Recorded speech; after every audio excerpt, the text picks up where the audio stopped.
जब मैंने यहाँ काम शुरू किया शिक्षा का, तो मैं भी अंग्रेजी जानता था, कपड़े तो तुम देख ही रहे हो, है ना। और जैसा कोई शहरी आदमी होता है आम, वैसा ही मैं भी था। और मैं शिक्षा को कुछ कुछ मैं तो जान ABC 1 2 3 क ख ग यही सी को शिक्षा मानता था। जैसे तुम्हारे जो तुमने बताया कि तुम्हारे वो महिला टीचर जैसी थी, या वो जो दूसरे मास्टर साहब थे जिन्होंने कहा अंग्रेज सब रेलगाड़ी लेके आए और ये लाए, बहुत उनका गुणगान कर रहे थे। 19-20 वैसा ही मैं भी था।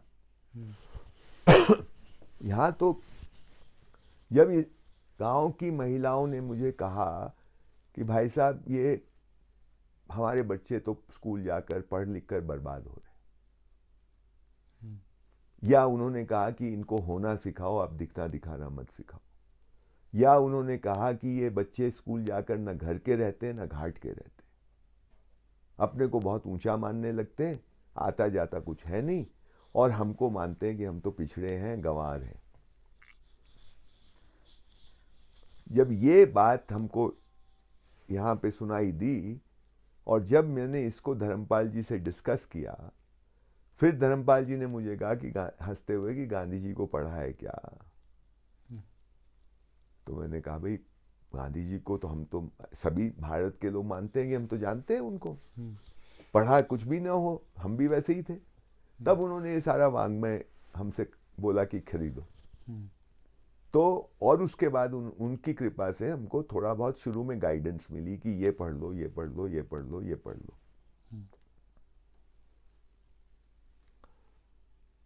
तो उसमें एक जरूरी बात हमको समझ में आई। गांधी जी ये कहते हैं कि अंग्रेजी शिक्षा ने भारत के घर और भारत के स्कूल, घर और स्कूल के बीच की दूरी खूब बढ़ा दी है, उसके बीच में बहुत फासला कर दिया है। कहने का क्या मतलब है कि आम बच्चा, उस गांधी जी की ये बात कह रहे हैं 20वीं शताब्दी के शुरुआती दौर में, 1910, 20, 15, 16, 18, 20 के आसपास, आज से 100 साल पहले, कि भारत बच्चे घर और स्कूल के बीच की दूरी बढ़ गई है। कहने का मतलब कि घर में एक बात बोली में बात करता है, स्कूल आता है उसकी बोली बदल जाती है। घर में तुम पंजाबी बोलते हो, स्कूल जाते हो हिंदी बोलने लगते हो या अंग्रेजी बोलने लगते हो। तो घर की बोली स्कूल की बोली अलग हो गई। घर का पहनावा, घर में तुम कुर्ता पजामा पहनते होगे, धोती लुंगी पहनते होगे, स्कूल जाते हो तुम पैंट शर्ट पहन जाते हो, हाफ पैंट पहनने लगते हो, लड़कियां स्कर्ट पहनने लगती। घर की पोशाक अलग, स्कूल की पोशाक अलग। घर में ऐसे बैठते हैं, या जमीन पे बैठे या तखत पे बैठे, हाथ पांव ऐसे आलती पालती मार के बैठते। स्कूल जाते हैं पांव लटका के बैठते बेंच पे।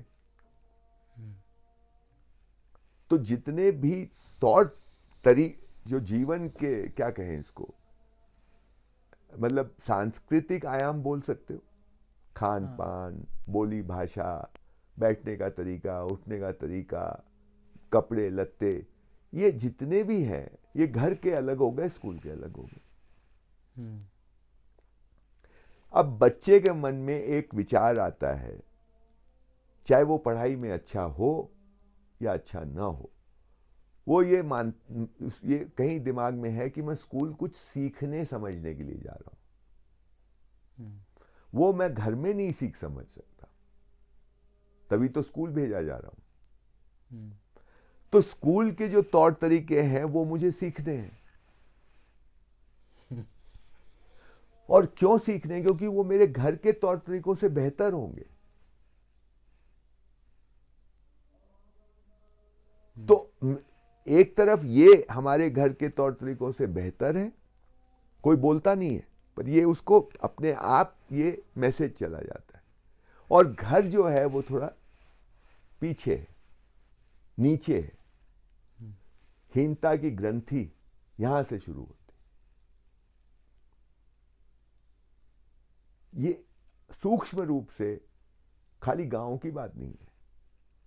ये जिसको तुम बहुत ही टॉप कॉलेज या स्कूल मानते होगे, वहाँ के भी बच्चों को अगर तुम गहराई से पैनी दृष्टि से देखोगे, जो बहुत अच्छी अंग्रेजी बोलता हुआ पाया जाता है, उस भारतीय में भी ये बीज रूप में है।